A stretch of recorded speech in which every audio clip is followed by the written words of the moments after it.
Amigos, amigas, amigos, muchas gracias por acompañarnos el día de hoy. Mi nombre es Santo Barajas, yo soy su anfitrión y estamos aquí en Curando el Pensamiento, evidentemente con nuestra neuropsicóloga de cabecera, con la doctora Abril.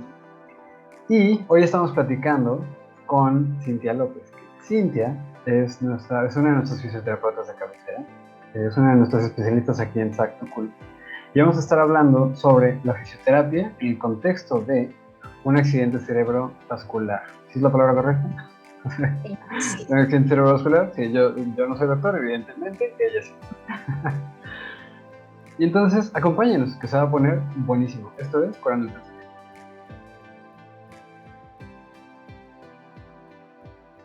Cintia, ¿cómo empezaste? ¿Cómo llegaste? ¿Qué te trajo aquí? Yo tengo más de 10 años de experiencia, que salí de la carrera. ¿Cómo llegué a la clínica? Por invitación de la doctora, que tiene esta idea de integrar a varios especialistas y ayudarlos a facilitarle tanto al paciente como a los familiares el proceso de búsqueda de esta integración intermultidisciplinaria. Eso quiere decir que varios personas del área de la salud o involucrados en esto, les ayudemos a solo verlos en un solo lugar. Hay pocos lugares que ofertan esto, ¿no? Y pues ese es el objetivo de esto. Súper, gracias. Y dentro de este contexto, nada más para que quien nos escucha sepa, tenga un poquito más de referencia, Abril, cuéntanos, igual, en un minuto, ¿cuál es tu especialización? Bueno, yo soy psicóloga, psicofisióloga y neuropsicóloga del comportamiento. Bueno, hice un doctorado en neurociencias del comportamiento y en ese doctorado me dediqué sobre todo a rehabilitar pacientes con lesión cerebral.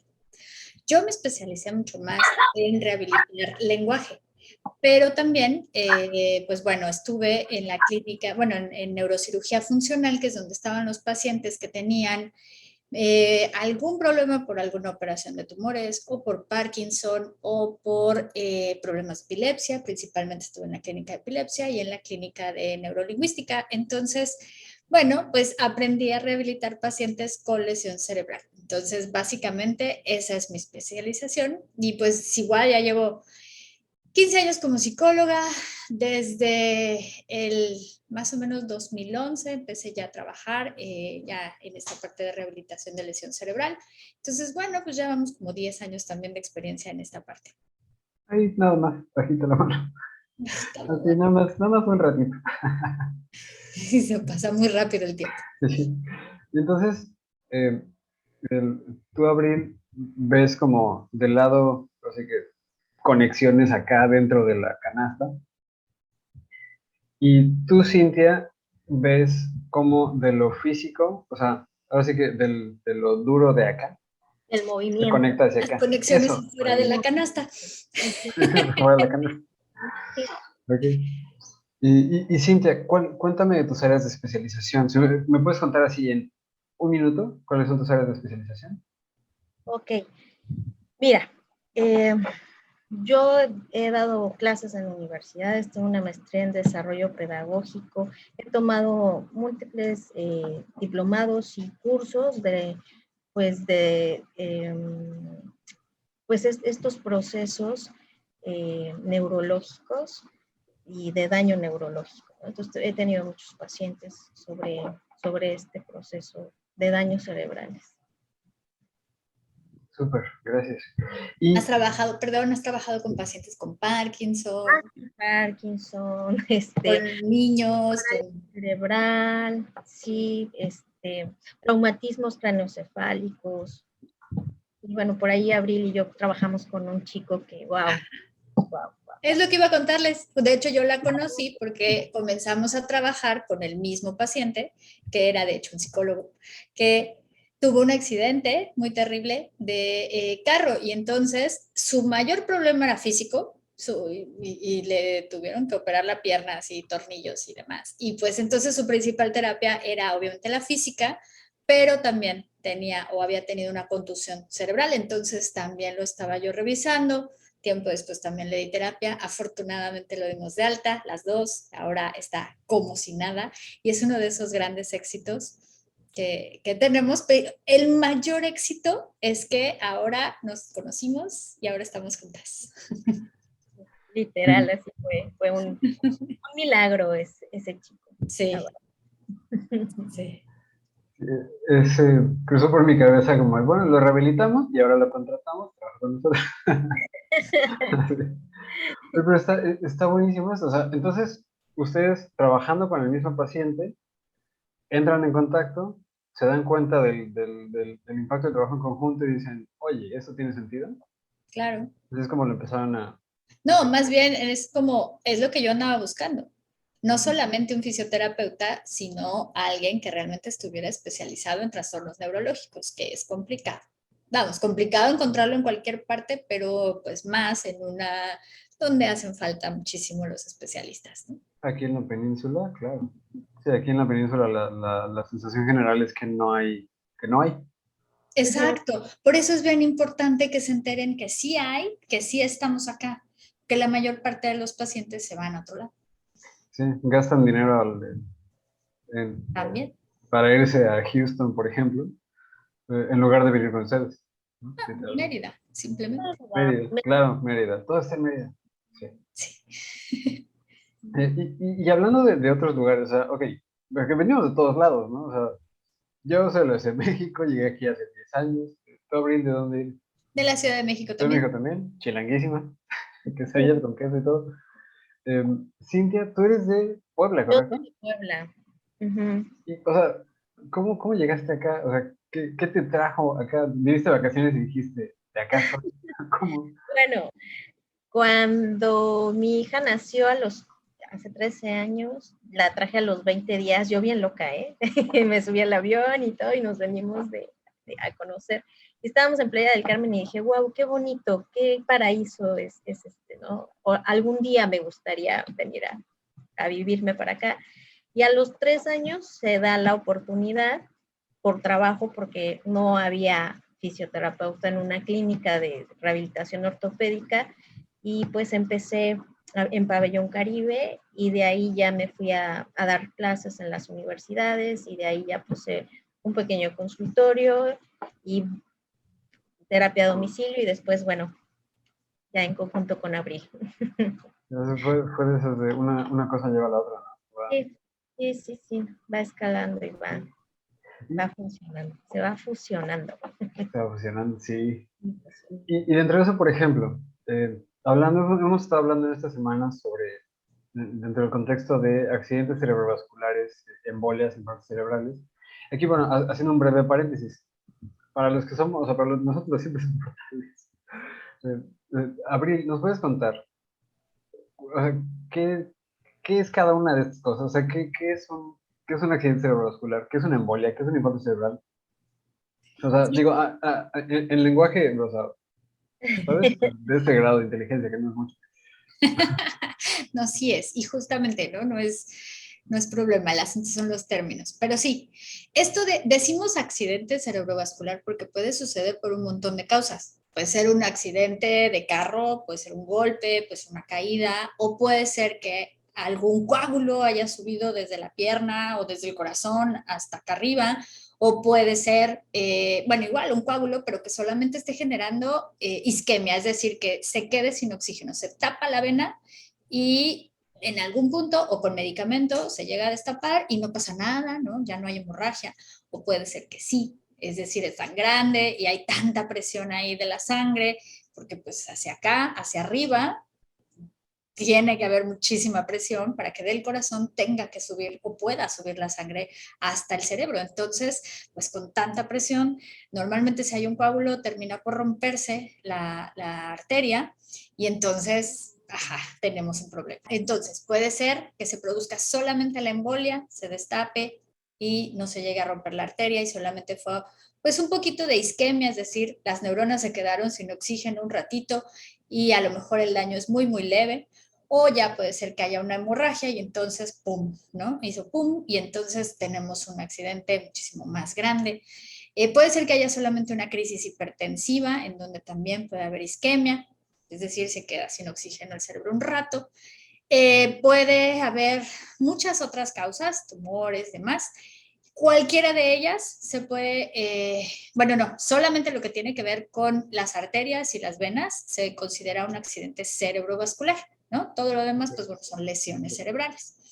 En este caso, los accidentes vasculares, pues pueden ser lo más común que le suceda al cerebro. Decíamos que estas dos arteriotas que tenemos acá, que vienen desde el corazón para acá, pero gruesas, deben ser como el tamaño de mis dedos. Son las carótidas y son las que más fuerza y más presión necesitan. Entonces, todo lo que venga del corazón y todo lo que venga de las piernas y demás, pues puede subir para acá. Y de ahí es muy fácil que si hay algún coágulo en algún lado, pues suba para acá. Y es muy posible que pase por acá. Y Claro. resulta que en esta zona, justamente aquí atrásito de nuestras orejas, son, bueno, de este lado, perdón, del izquierdo, es donde normalmente procesamos el lenguaje. Entonces, es muy común que pues sube y digamos que es un 50-50, ¿no? Es un volado, literalmente. Si pasa de este lado, entonces muy probablemente vamos a tener problemas en el lenguaje, tanto en comprensión como en capacidad de hablar, capacidad de expresión. Si pasa de este lado, ya no vamos a tener problemas en el lenguaje, pero sí en la capacidad de orientación, en la capacidad de, por ejemplo, el cálculo matemático, o podemos tener muchos problemas a la hora de recordar hacia dónde vamos, dónde estamos. Hay personas que no pueden doblar la ropa al revés o doblarla, ¿no? Vamos, muchos problemas visoespaciales, porque casi todo lo manejamos del otro lado. Y bueno, etcétera, etcétera, porque hay muchos problemas de atención, de memoria de trabajo, de capacidad de organización de la información, etcétera. Todo lo que puede ir apareciendo. Si la lesión se va más arribita, entonces ya va a ser motora, porque acá están todas las zonas motoras. Y entonces, pues ya es donde entra Cintia, porque ahí ya va a haber un problema en donde no pueden mover casi siempre la mitad del cuerpo. Puede ser que no solo, puede ser que solo haya una parálisis de cara, si la lesión estuvo muy por acá, pero si sube, entonces ya va a ser también la mano, y si sube más, entonces ya es también la pierna. Y ahí es cuando nos enteramos que la lesión es muchísimo más grande, ¿no? Y entonces, bueno, pues necesita de muchísima más ayuda. O sea, mientras más... Ok, y aquí pregunta para Cintia, o sea, ¿cuál es el tipo de parálisis o de afectación que a ti de un primer vistazo te hace pensar, esto está muy grave? Va a depender de muchos factores. La primera integración o lo primero que tiene que hacer ese paciente que está presentando algún síntoma es irse al hospital. A veces se les traba la lengua, el paciente tiene desorientación, tiene la presión alta, como dice la doctora. O sea, son muchos factores. Nosotros ya cuando entramos, ya es cuando el paciente sale del hospital. Y bueno, ya, ajá, y dependiendo de eso, complementando algo que dice Abril, la doctora Abril, es el tejido muere si no tiene sangre. Entonces, ese cerebro, esa parte donde no llegó la sangre, que lleva todos los nutrientes, todo el oxígeno, todos los desechos, se pudre, literalmente. Entonces, esa parte es la que va a tener el proceso de...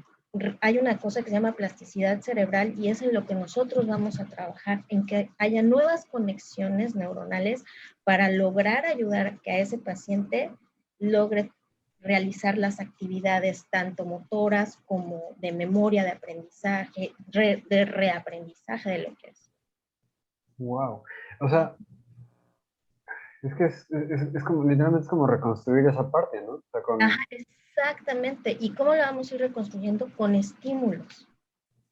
Estímulos tras estímulos, y eso va a depender del daño y de la capacidad de esa plasticidad, como se llama, como su nombre dice, o sea, como plastilina, otra vez se está regenerando, ajá, ese tejido, porque otras neuronas van a suplir con esas conexiones para ayudar al cerebro. Entonces, lo importante aquí es estimular a ese paciente para ayudarlo a lograr lo que podamos lograr. Esto no es de un mes, 2 meses, puede durar años. años, Según la gravedad. Sí, Dependiendo de la gravedad de la lesión. dependiendo de la severidad de la lesión. Y de la persona, porque bueno, obviamente esto va a ser más fácil en los jóvenes porque su capacidad de plasticidad es muchísimo más rápida y entonces conforme va aumentando la edad, pues esta plasticidad se vuelve un poquito más lenta porque las neuronas y todos los que participan, todas las células que participan en esto, pues se vuelven más lentas, ¿no? Nosotros lo que hacemos, como bien dice Cintia, es dirigir esa plasticidad.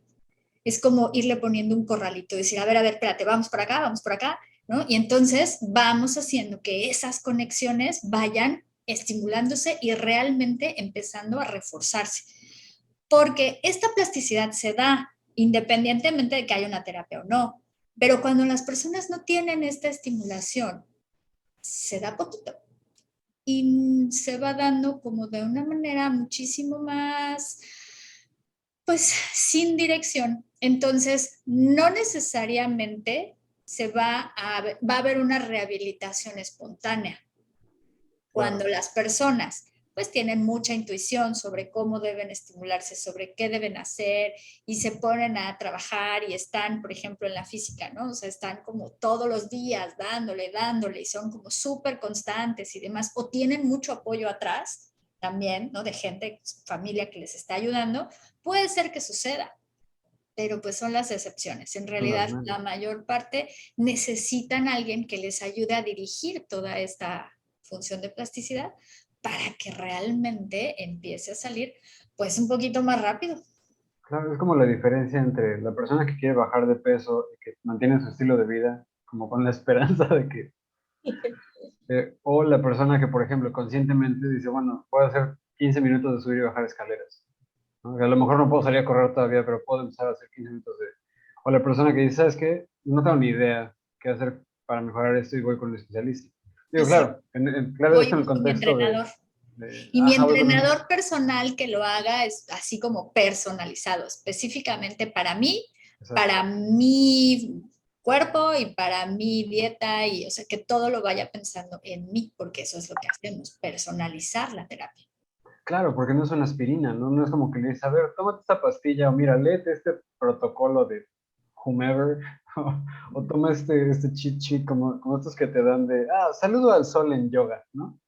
Es como, eso no, y No. esto me lleva a la siguiente pregunta, ¿cómo se ve o sea, digamos que a mí me, o sea, toco madera, pero ¿qué me sucedería yo necesitara rehabilitarme?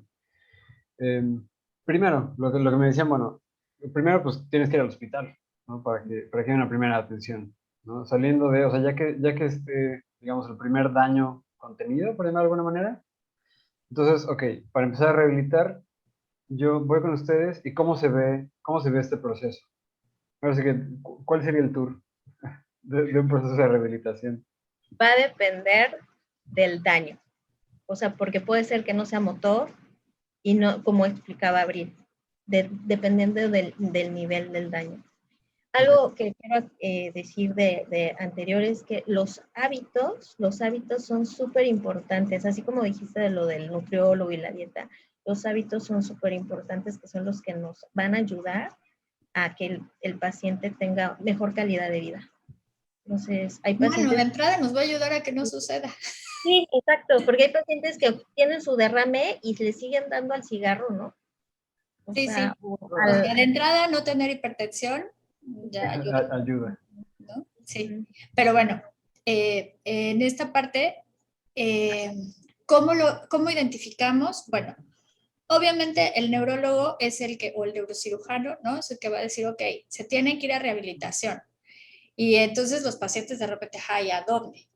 Esa es justamente nuestra idea. En ese caso, la idea es que lleguen conmigo, yo los pueda valorar para ver qué tanto es el déficit. Obviamente, el daño físico, si es que hay o no hay, ¿no? Y, por ejemplo, si yo veo que hay una parálisis o que el paciente no utiliza la mano, primero necesito saber si es algo físico o es una negligencia en donde él no está atendiendo a su mano, pero sí la puede mover. Entonces, eso primero lo tengo que evaluar. Y después ya vemos si el problema es del lenguaje o no es del lenguaje. Si el problema, si es del lenguaje, es solamente articulatorio o es un problema de comprensión o del cerebro. ¿no? Entonces, tenemos que ir empezando ahí a discernir qué terapias necesitamos. ¿Terapia solamente física o solamente de lenguaje o solamente neurológica? ¿O necesitamos dos o necesitamos tres? Es como, digo, en mi caso que soy de formación, soy ingeniero, es como cuando diagnosticamos un sistema, es como, ok, empiezas a revisar parámetros funcionales, ¿no?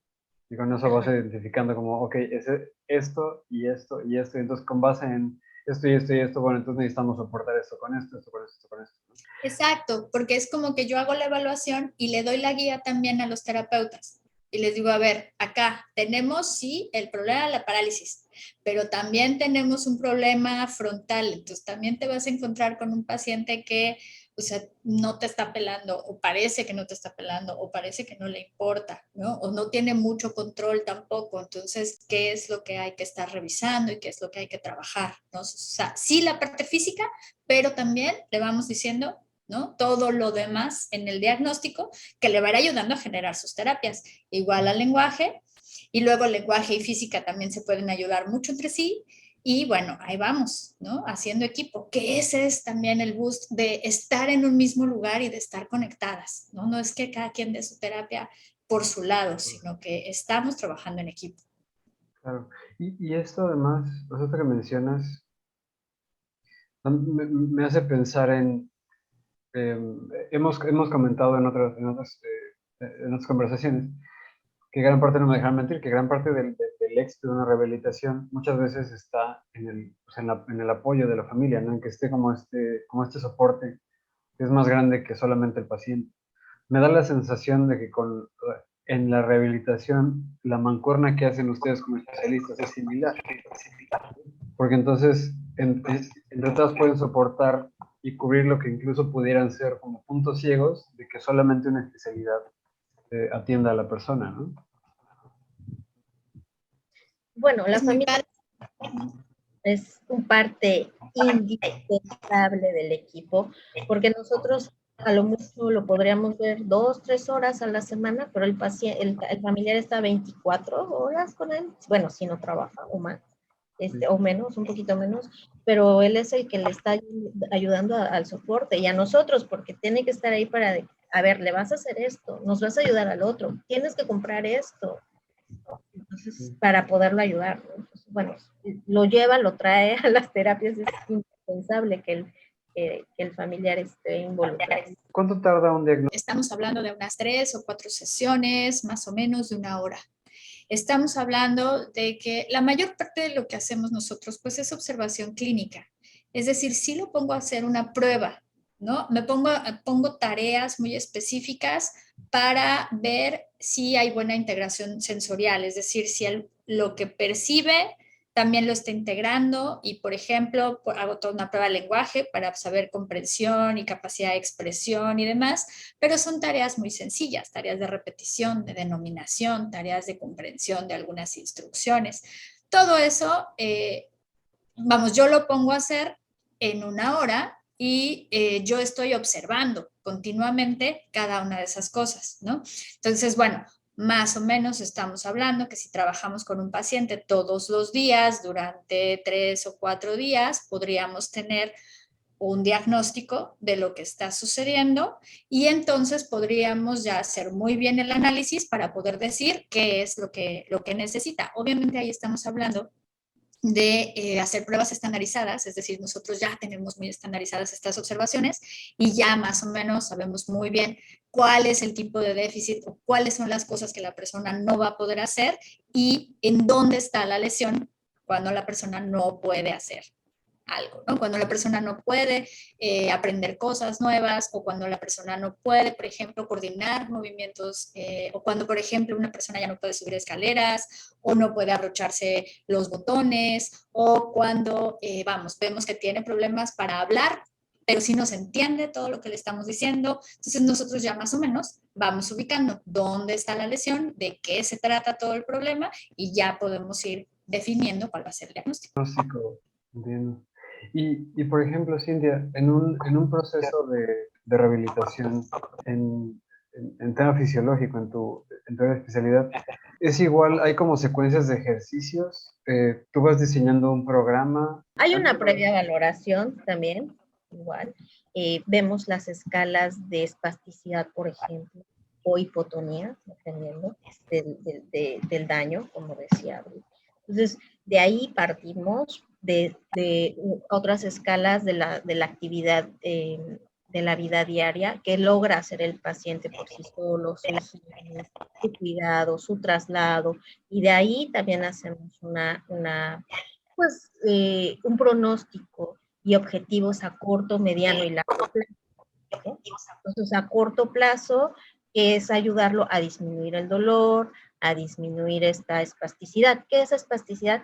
Esas personas que tienen la manita dura o no la pueden mover, o solo que no la tengan toda flácida y el paciente no logre tomar la cuchara para poder comer, poder peinarse, poder bañarse, y entonces en base de ese tipo de limitaciones vamos a ir trabajando y estimulando en esa área. Y en el área del lenguaje, como dice Abril, por ejemplo, tiene una parálisis facial, no logra tener la motricidad, y también ayudamos a estimular con ciertos ejercicios y ciertos aparatos de electroterapia, de mecanoterapia, para ayudarlo a estimular. Y complementando con Abril, por ejemplo, hacer ejercicios de memoria, de coordinación, de estabilidad que podamos integrarlo. Como decías, van poco a poco ejercitando la capacidad que la persona sí tiene para con eso ir moldeando o restaurando la función que ha perdido, ¿no? E inhibiendo también patrones que, que son anormales, por ejemplo, como lo que te decía, ¿no? Esta espasticidad, lo que hay que hacer es que esta parte del cerebro logre hacer el equilibrio para que un músculo se contraiga, o otro tenga la flexibilidad y tenga la coordinación para hacer un movimiento. Claro, porque no solamente es el recuperar, sino estas otras afectaciones que generan, como dices, estas anomalías, funcionamientos que no van. Sería como lo que nos pasa a las personas que tenemos trauma. Por ejemplo, si una persona saluda a alguien y le dice, ¿cómo estás? A mí me prende las alertas. ¿Sabes? Así son estímulos que no deberían de presentarse, Okay. que ya están integrados y salen. Un ejemplo podría ser, bueno, no un ejemplo, para que sea más entendible, esa persona pierde la noción de que la mitad de su cuerpo existe. Entonces no logra mandarle la información de quiero agarrar la cuchara, quiero agarrar mi celular. No puede mandarle la orden para poder hacerlo. Entonces, esa mitad de cuerpo, o la mano, o la pierna, no existe para él. Entonces, en mi área, en la física, sí está, hola, muévelo, aquí está, ¿no? O está hiperestimulado y hay que ir rompiendo el patrón de dureza, se puede decir un poquito que no es dureza. Es como, a ver, relájese, mano. Pero bueno, eso es del daño. Hablándolo coloquialmente. Sí, o sea, sí. O sea, de hecho, yo no soy un profesional sí, no, pero para que se entrevistando, a quien esté oyendo, mire, hágale caso a ellas. ¿No? sí. Ok. Sí, es que me vuela un poco la cabeza eso. O sea, no solamente la experiencia de la persona, de que, o sea, yo no me imagino no sentir una parte del cuerpo, pero además supongo que parte del proceso implica como ese acompañamiento como en lo emocional, supongo, ¿no? Porque cómo lidias con, yo hace 2 semanas estaba perfecto y ahora, ¿sabes? Y ahora no puedo, o sea, es un duelo, es una pérdida de tus funcionalidades. Entonces, son muchas cosas involucradas. Y por eso estamos aquí, para ayudarlos a entender qué está pasando. Ahí hay un fenómeno bien interesante, porque, por ejemplo, muchas veces los pacientes llegan con algo que nosotros le llamamos anosognosia, y eso es que no se están enterando de lo que está pasando, tienen conciencia de enfermedad. Entonces ellos llegan tranquilos, de buen humor, aquí no pasa nada, ¿no? Como que no se nota mucho en el ánimo, pues. Poco a poco, conforme vamos trabajando con ellos, vamos viendo un cambio de ánimo. Y así, como va disminuyendo el ánimo y va como para abajo, va aumentando la conciencia. Entonces, cuando de repente llega el paciente súper deprimido, súper mal, también coincide con que ya está mucho más consciente, puede hablar mejor, puede hacer las cosas mucho mejor, se mueve más. Entonces, pues es normal. Vamos viendo que las funciones cognitivas van mejorando y entonces ellos se van dando cuenta de lo que está pasando y es ahí cuando les cae el 20 y es ahí cuando ¡fum! El ánimo se viene para abajo. Ese es el momento en el que ya puede entrar el psicólogo clínico a ayudarnos y empezar a trabajar para que ellos también puedan empezar a aceptar todo esto que está sucediendo y a darse cuenta sin necesariamente, vamos, caerse tanto, ¿no? Es como que uno de los especialistas va llevando al paciente como, a ver, de aquí, ya estamos trabajando acá, ok, ahora te soportamos acá, ahora te soportamos acá. ¿No? Que, digo, finalmente lo que queremos es que la persona pueda regresar a su vida, ¿no? En las mejores condiciones posibles. Ese es nuestro objetivo principal. Y aquí depende mucho de la ocupación de la persona. Si la persona es joven, productiva, pues entonces nuestro objetivo es que regrese a trabajar. Si la persona a lo mejor ya era jubilada, ya estaba retirada o era una ama de casa, ok, pues igual nuestro objetivo es que la persona llegue a tener otra vez la calidad de vida que tenía antes. Si esto por diversas causas ya no se puede, buscamos los sistemas de compensación que nos vayan ayudando a que tengan la mejor calidad de vida que se pueda.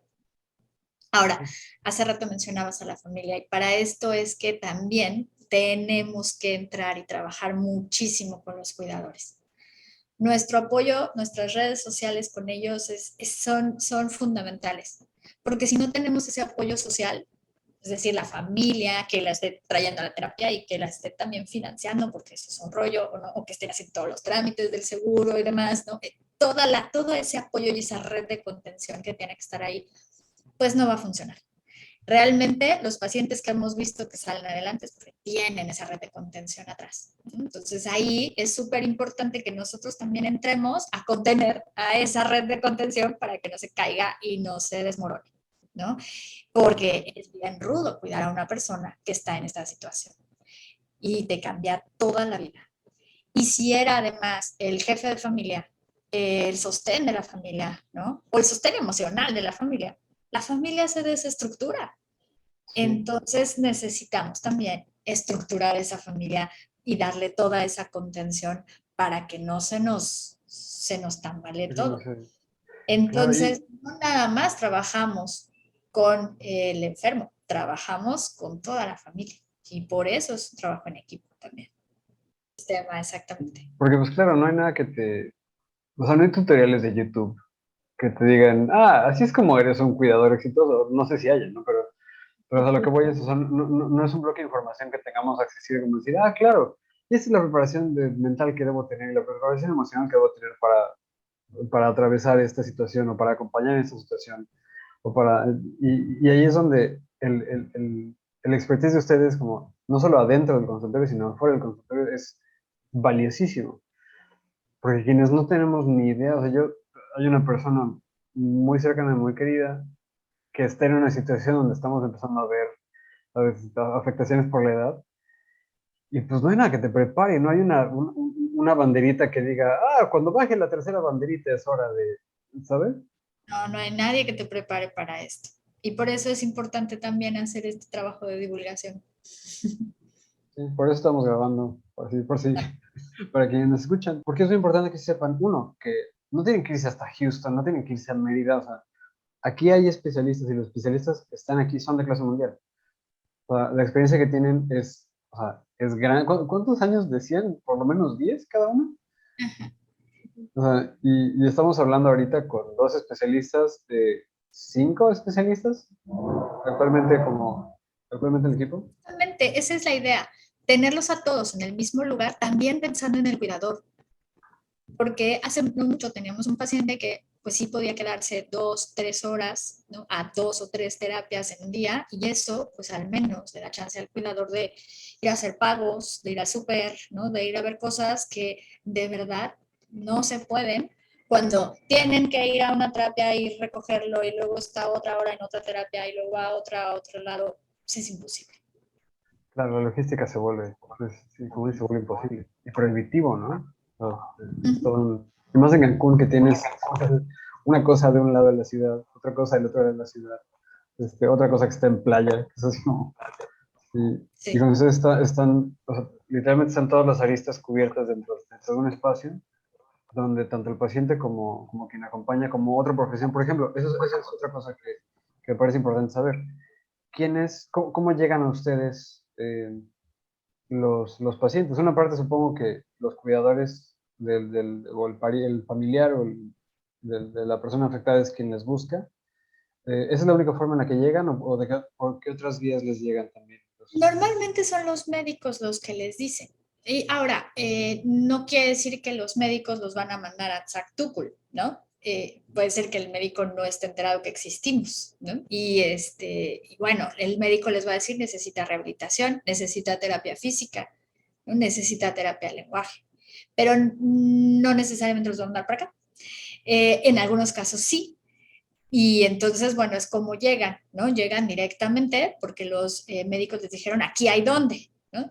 Y si no, bueno, pues es importante que vayan viendo que sí existe, porque terapia física a lo mejor hay en muchos lados, pero hay pocas personas que están especializadas en pacientes neurológicos. Terapia de lenguaje es muy difícil encontrar una persona que se dedique a trabajar con adultos y con este tipo de trastornos. La mayor parte de las personas trabajan con niños, trastornos del neurodesarrollo y pues es muy diferente. Lo mismo con un neuropsicólogo. En realidad vemos pocos o pocas, todas somos mujeres, pocas especialistas en neuropsicología en el estado y casi todas están orientadas más a niños. Entonces también hay pocas personas que están orientadas a la rehabilitación en adultos. Entonces también es importante pues esta parte de cómo están especializados. No solamente sean especialistas, sino además en qué. Además, ¿en qué? Y eso, por ejemplo, en el contexto de tu experiencia, Cintia, o sea, yo sé que tú has trabajado con niños y con adultos, pero tú tienes, si entiendo correctamente, tú sabes cómo trabajar en el contexto de ese tipo de rehabilitación. Ay, ¿qué palabra usaron ustedes? Em, Neurológica, le quiero llamar. Una neurológica geriátrica, se puede decir. Sí. Uh-huh. Que No te también, estoy escuchando, se está cortando que mucho. también no es muy... Oh, ¿quién se está cortando? Sí, o sea, que hablando en el contexto de las especialidades que hay en Sactukul, Cintia, ahora sí que, como yo las entiendo, cada una es bastante rara, ¿sabes? Por el enfoque que han tenido y por el desarrollo que tienen. Y dentro de esto, o sea, sí, Cintia, tu experiencia está, o sea, tú has trabajado con, así que todos los rangos de edad, pero tú sabes cómo trabajar con el tema en el contexto de rehabilitación neurológica, que tampoco es algo, que tampoco es común, según tengo entendido. Yo jamás había conocido, o sea, es la única que conozco así y trabajé con un equipo de fútbol, imagínate. No, hay, o sea, claro que hay, pero no todos los fisioterapeutas trabajan daño neurológico. Trabajando en neurología. Es que mira, la fisioterapia es muy amplia, muy, muy amplia. Entonces te puedes ir al ortopédico, a pediátrico, a ginecológico. Entonces hay diferentes especialidades dependiendo de la que te guste, ¿no? Entonces, Y lo sí, mismo con, perdón. no te preocupes, no, No, lo mismo, o sea, la neuropsicología es una rama de la psicología, pero dentro de los neuropsicólogos no todos se dedican a lo mismo. Hay algunos que, por ejemplo, solo se dedican a investigación. Hay otros que solo se dedican a neuroeducación, o sea, niños, ¿no? A neuropsicopedagogía, que es niños. Hay otros que se dedican, por ejemplo, solamente a demencias, a trabajo con viejitos, con adultos mayores. Y hay algunos que se dedican específicamente a rehabilitación de lesión cerebral. Casi todos hacemos, ¿no? O sabemos hacer rehabilitación, pero no necesariamente de niños, no necesariamente de adultos, no necesariamente, ¿no? O de ciertos trastornos. Hay algunos que se dedican a esclerosis múltiple, otros que se dedican más a demencias y así. Yo me he dedicado mucho más a trastornos por lesión cerebral, sobre todo por accidentes cerebrovasculares y sobre todo por trastornos relacionados con el lenguaje. Entiendo. Wow. Y epilepsia. Digo, me queda claro que, o sea, podríamos quedarnos 10 horas, pero lo que vamos a hacer más bien es tener conversaciones semanales de esto. Ahora, estamos ya a punto de concluir, pero me gustaría, Cintia, que nos cuentes, en el contexto de tu experiencia, tienes 3 recomendaciones que para ti sean así como los 3 puntos como más importantes para un cuidador en un minuto. Ok, sí. Primero, cuidar de sí mismos para poder cuidar a los demás. Y eso va, por ejemplo, a cuidar las posiciones para su espalda. Porque el paciente en estas patologías, por ejemplo, hay que cargarlos. Y entonces luego el cuidador pues ya le duele la espalda y se lesiona la espalda. Entonces, saber cómo cuidar y también los vamos orientando a, no lo cargues así, cárgalo de esa manera para no lastimar. No solamente con la espalda, las articulaciones de las manos también a veces jalan al paciente y también lo pueden lesionar a él. Y pues ayudarse a cuidar de esa parte. 2, pues que tengan paciencia, porque esto pues es complicado, ¿no? Y que se vale reír y llorar, y cualquier duda que tengan, pues estamos para poderlos guiar. Sí, que se atrevan a preguntar, ¿no? Que Sí, es algo sí. que... Esto es normal, o cómo le hago aquí, o qué tengo que hacer. Y que pidan ayuda, no solo con nosotros los especialistas, sino con sus familiares, porque a veces hay una sobrecarga súper fuerte se hacen contratos del familiar, de yo tengo que cuidarlo porque es mi papá, pero a veces hay que decir, no, Es tú que él me también. dio tan... Sí. Hay una cosa que se llama síndrome de cuidador, que a veces el cuidador se enferma de tanta sobrecarga. Sí, lo he visto. Bien, sí, lo he visto. Uh-huh. Y cuéntame, Cintia, igual en un minuto, aprox, cuéntame, Cintia, en un minuto más o menos, 3 recomendaciones que igual te parezca que sean como muy importantes para la persona que está en rehabilitación. Ok, apego al tratamiento. Eso es súper importante porque a veces pues dicen, ay, cuando vea a mi fisio o cuando vea a la doctora, no, que hagan su tarea, sus ejercicios que son básicos, porque estimular, hasta que ya le digo y le explico al paciente para qué le pongo abrir y cerrar la mano, que es algo básico, pero a él le cuesta mucho trabajo, entiende por qué, porque pues dice, ay, qué flojera, ¿no? Por ejemplo. Sí. Pero cuando ya le explico, es que es para que el cerebro vaya dando la información y todo lo que hablamos, entonces ahí sí empieza, ¿no? A la actividad, ¿no? Entonces el apego al tratamiento, al ejercicio. 2, igual, que se apeguen a su especialista, que no tengan miedo de preguntar por qué me pasa, hacia dónde voy, cuáles son mis probabilidades, que no tengan miedo de preguntar, ¿no? Es súper, súper importante. Y 3, Sí. igual, que tengan paciencia y que entiendan que es un proceso y que es una etapa que estamos tratando de ayudarlos. Sí.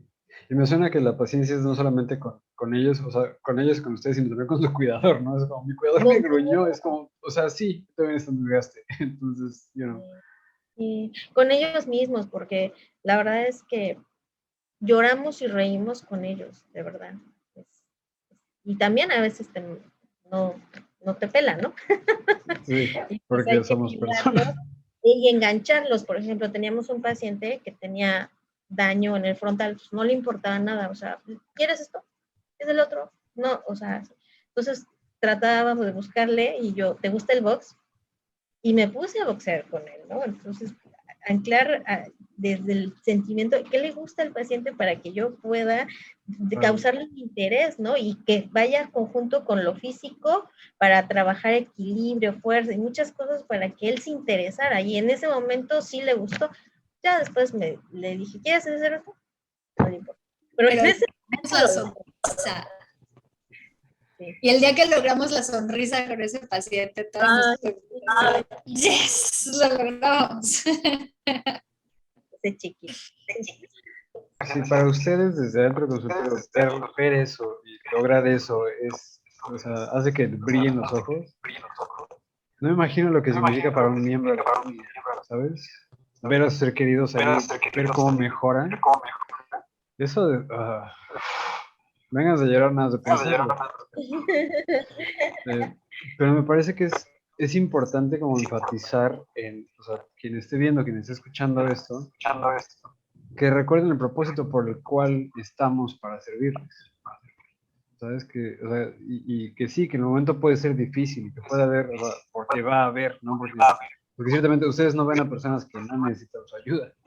Ustedes son especialistas. Entonces, aunque la situación sea difícil, aunque las cosas no se vean bien, ¿sabes? Aunque hay oscuridad en lo que se percibe, pero que estamos aquí para ayudarles a que salgan adelante, a que avancen, a que puedan recuperar eso en la mayor medida posible y con la mayor calidad de vida posible, ¿no? O sea, si no estuviéramos aquí para eso, pues estaríamos, no sé, vendiendo rines o no sé, algo más, ¿no? Otra cosa.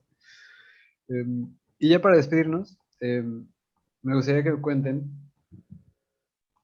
si pudieras enseñarle una cosa a todo el mundo, a toda la humanidad, ¿cuál sería? En un minuto. El amor a nosotros mismos. Porque es súper complicado cuando nosotros no tenemos ese amor, no podemos darlo. Está complicadísimo esa pregunta, porque por eso pasa todo lo que pasa en el mundo y las guerras y todo lo que hay, pero si pudiera yo enseñarles eso, cambiaríamos todo. Gracias, Cintia. Ha sido un gustazazo tenerte acá. Gracias a Abril. ustedes.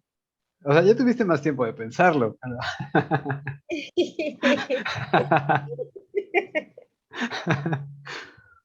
Bueno, además de el amor por uno mismo, yo creo que la empatía, ponernos un poquito en los zapatos de los otros, ¿no? Y por ejemplo, en estos casos, el entender si yo me estoy sintiendo así, ¿cómo se está sintiendo mi familiar que no se puede mover, que no entiende nada, que entiende pero no puede expresar, ¿no? Es muy tremendo.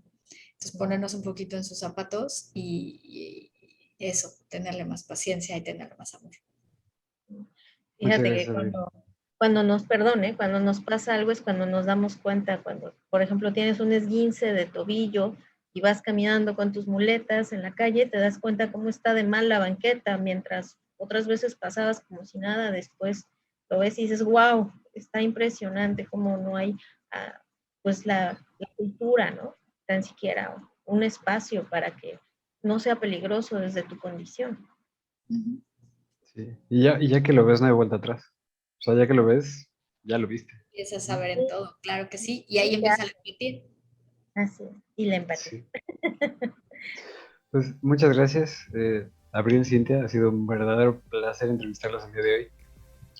Para quienes nos ven o escuchan, en nuestro siguiente capítulo vamos a platicar sobre terapia del lenguaje en el contexto de la rehabilitación integral. Así que les esperamos que nos acompañen. Mi nombre es Andrés Nicolás. Ha sido un placer tenerles por acá en Curando el Pensamiento. Nos vemos pronto. Adiós.